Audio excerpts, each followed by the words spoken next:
that we would like to make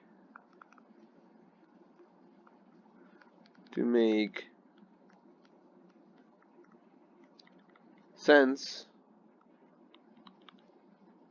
of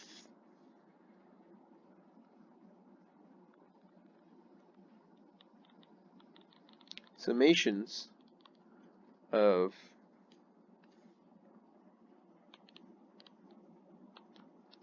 the form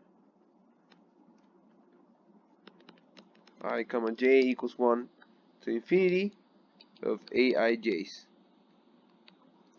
If you remember from the previous chapter, the final subsection of the previous chapter, section or whatever.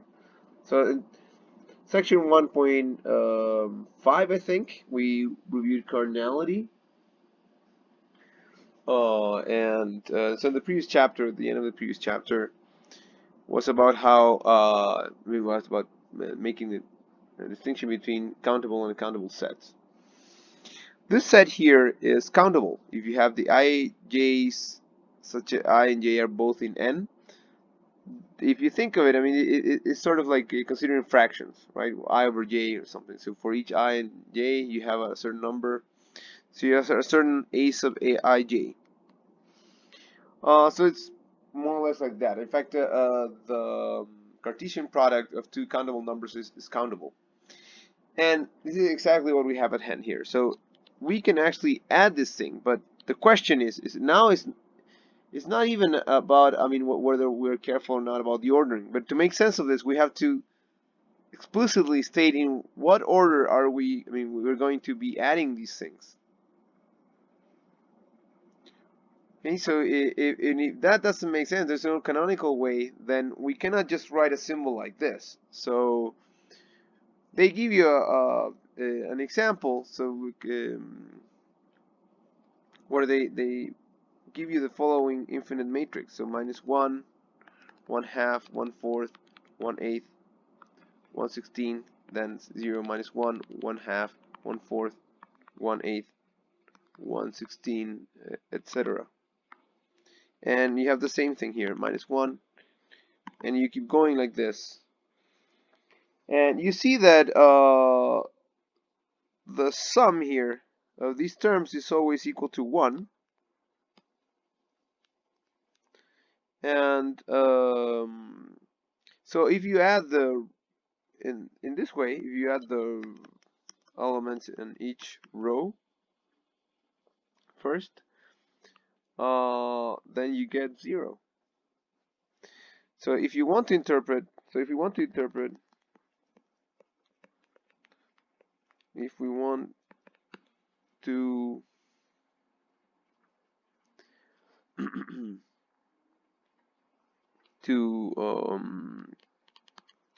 calculate if that's even allowed,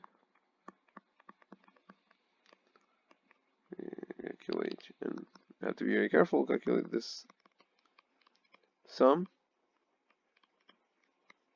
by computing it this way.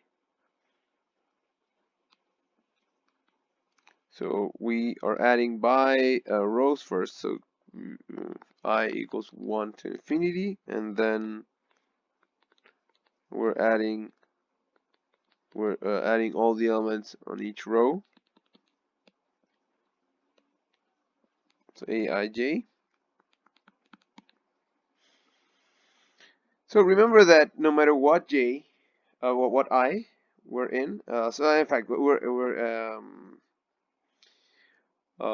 so we're gonna be adding over the columns. So we fix one, say the first one, the row, and so we're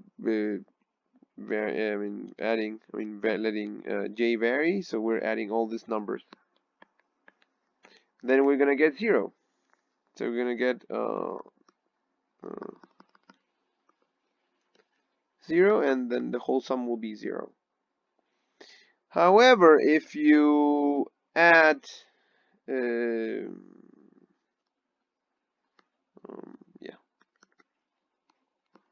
we get 0. If instead we add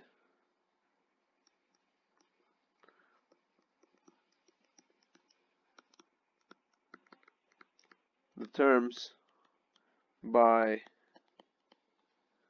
columns,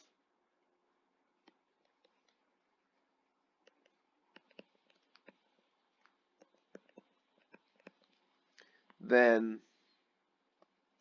we get sum j equals 1 to infinity of the sum I equals 1 to infinity of a ij. And this sum is equals 1 to infinity minus 1 over 2 to the j minus 1, which is minus than 2.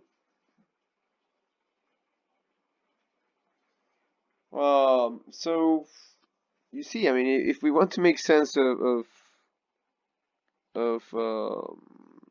this sum over here, we cannot get two different answers. I mean, the sum should be what it is. So if it's not specified here how we add the terms, then it better be independent of how we add them. And so that's the reason that we introduce some notions now, and we're gonna try to discuss issues of convergence first, because this is very, very important when doing analysis. In case you're wondering about this sum over here, yeah, I recommend you review, Calc 1, Calc 2, or pre-algebra. So there are two things that you need to remember here. I mean, the geometric series is one thing that is going to be very, very important. So you have to remember. So this is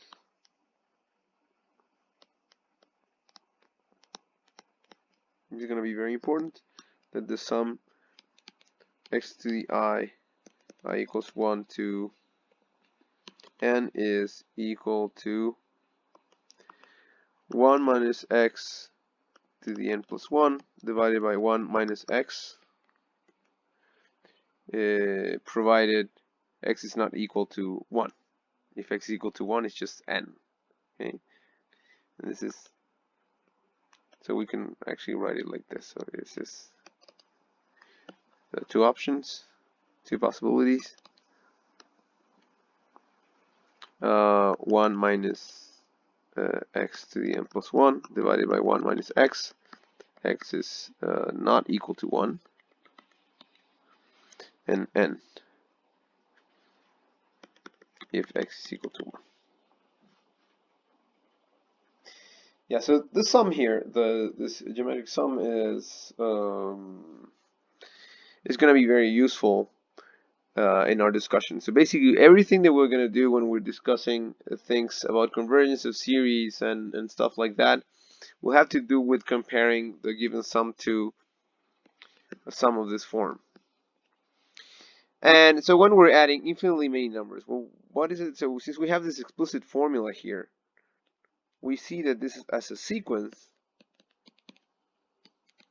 as a consequence. So this is a consequence of that formula. So a consequence as a sequence, which will, I mean, we'll just start viewing these sums. So we'll start seeing the sums in a little while. So it's a sequence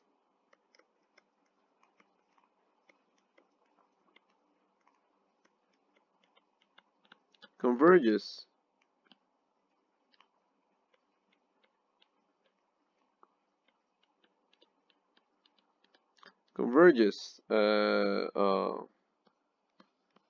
when the absolute value of x is less than 1, strictly less than 1.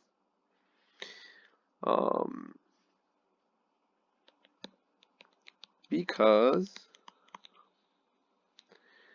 this sum equals 1, I equals 1, this is what I'm using now, equals 1 to n of x to the I. Remember, since the absolute value is strictly less than 1, then we have the first formula here, because x is not equal to 1, it cannot be. So this is equal to 1 minus x to the n plus 1, 1 minus x, and a sequence. So these two things are equal to each other, but here we have a closed expression. And what happens to this as n goes to infinity?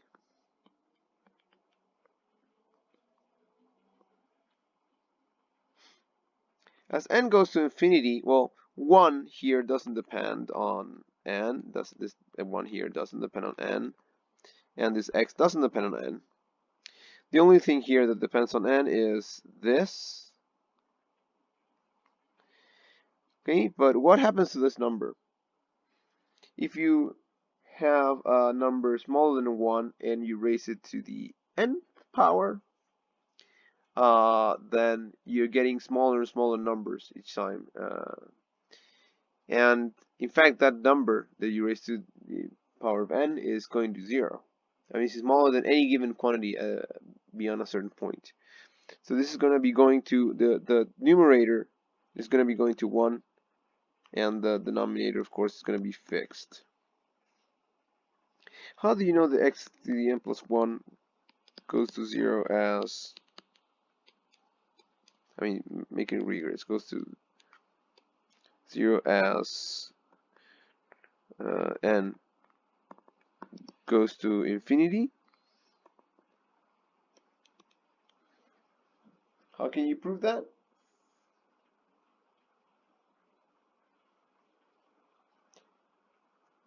I'll leave you a couple of seconds to think about this. So of course this sequence is, I mean, assuming x is greater than 0, the sequence is going to be decreasing because you're multiplying each of the elements. I mean, to x to the n, you're multiplying it by x to get x to the n plus 1. And x is smaller than 1, so this is going to be definitely smaller than x to the n. So the sequence is going to be decreasing. Because it is decreasing, and so this is going to be an anticipation of what we're going to be doing in a little while, using, I mean, we're going to be dealing with sequences and issues of convergence. So it's very, I mean, I think it's a good thing to do, to go over this proof, to introduce, I mean, the way of thinking that we're going to be following from now on. So certainly define x sub n as x to the n.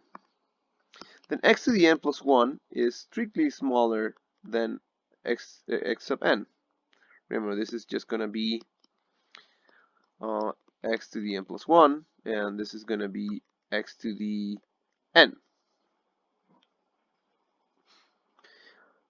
And this is because x to the n plus 1 is equal to x to the n times x. This is smaller than 1.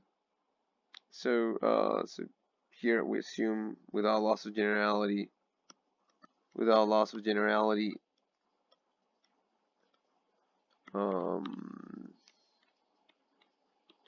x is greater than 0 and smaller than 1.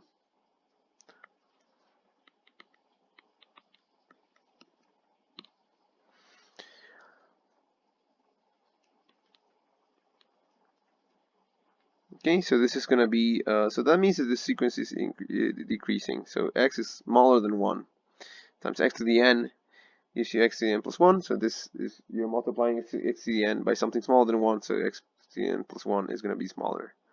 So the sequence is decreasing, but it's bounded from below.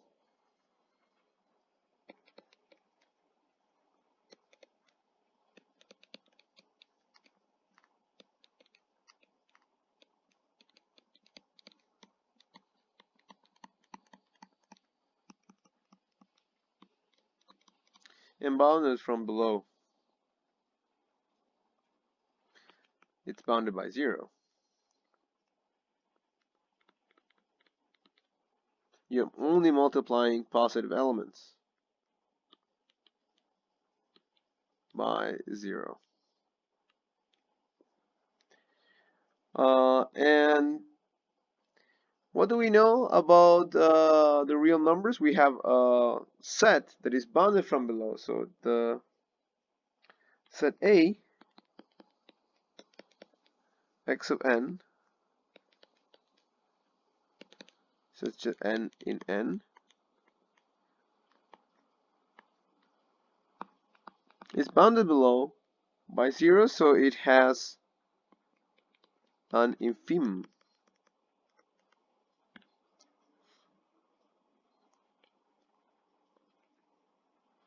This infimum cannot be anything negative. Remember the characterization we had. So if it were negative, then we would have to be able to find elements in the sequence that would have to be negative. You're never going to be able to do that because all the elements in the sequence are positive, in fact. So there are only two possibilities. So either the infimum, which would denote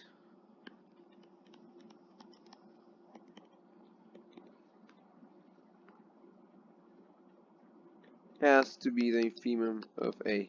I mean, S is usually for supremum, so maybe L, standing for lower bound.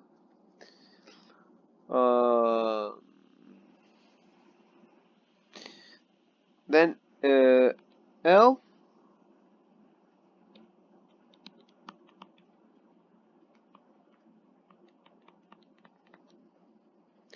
L can be either greater than 0 or L is equal to 0. There are no other options. If L is equal to 0, that's our claim. I mean, that's what I'm claiming the x to the n plus 1 goes to 0 as n goes to infinity. Now,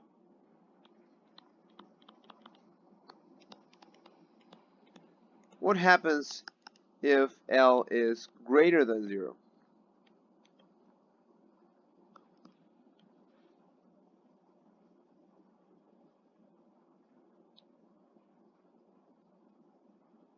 If L is greater than 0, it means that the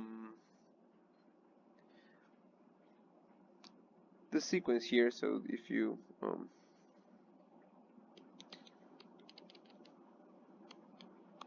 well, you can take this here and take the infimum on both sides. So they both the expression here, so x of n and x of n plus 1,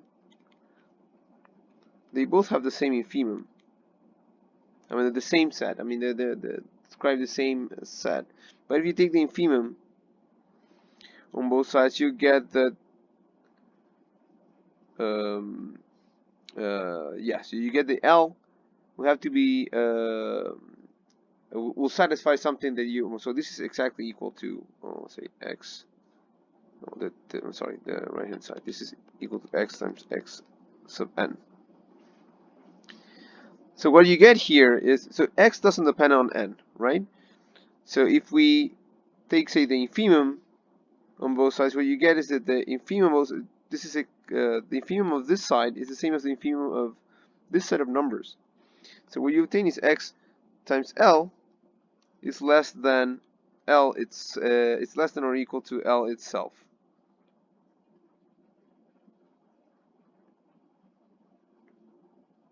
The infimum of these things can be equal to each other, and that's what we find. And so what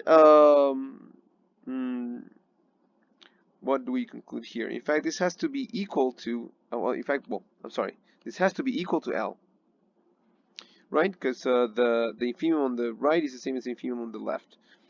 And here you obtain then that L times x minus 1 is equal to 0. But x is different from 1, so this is not equal to 0. So this implies actually that L is equal to 0.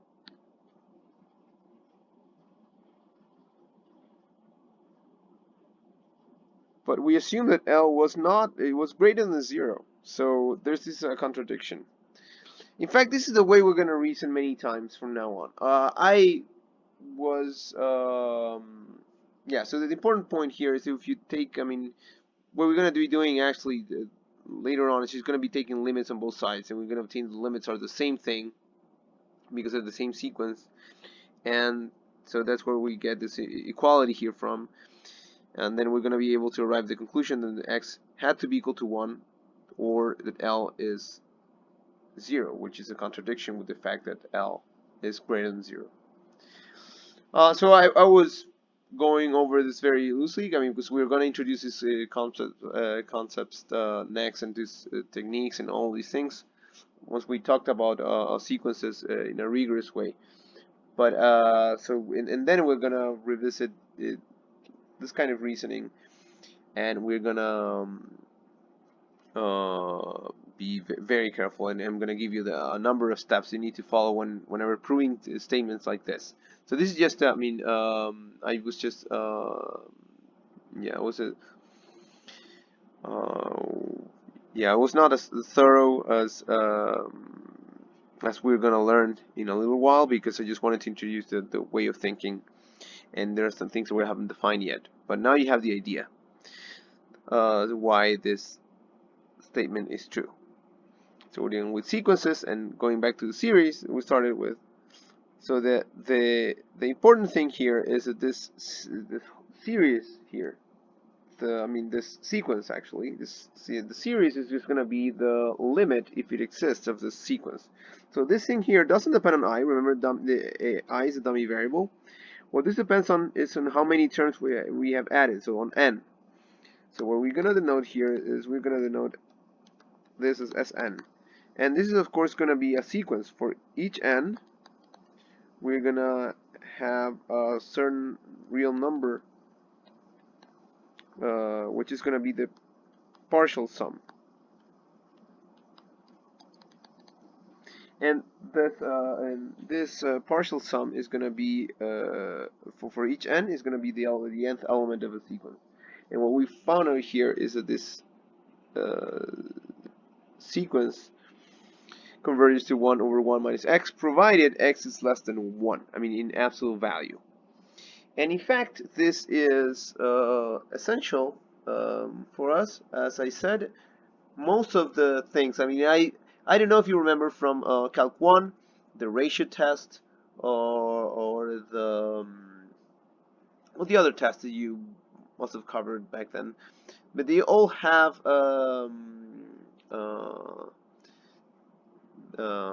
it's the same thing in common. To derive those tests, you compare the series, or this the series with a geometric series, and this is something. This is exactly what we're going to be doing next. I mean, we're going to be very precise with all these things, and then we're going to be. I mean, once we've gone over the definitions, and we learn what a sequence is and how to, I mean, what it means for it to be convergent, and how to prove convergence rigorously, not like we did in Calc 1, then we're going to be able to start talking about series by viewing them as sequences. And we're not going to be able to derive everything immediately from the sequences. I mean, the series are I mean, the study of series or partial sums. Partial sums are sequences with a particular structure. So we're going to have a little bit more structure than just dealing with any sequence. So we're going to have special techniques just designed for partial sums to study their convergence. And then this will allow us to talk about convergence of series, and conditional convergence, absolute convergence, and uniform convergence when we have a dependence, say, on a variable here like x. So instead of just considering one partial sum, we're considering a set of partial sums depending on x. So the different sequences associated to different values of x. So that's what we're going to be doing next. Okay. So we'll see you soon.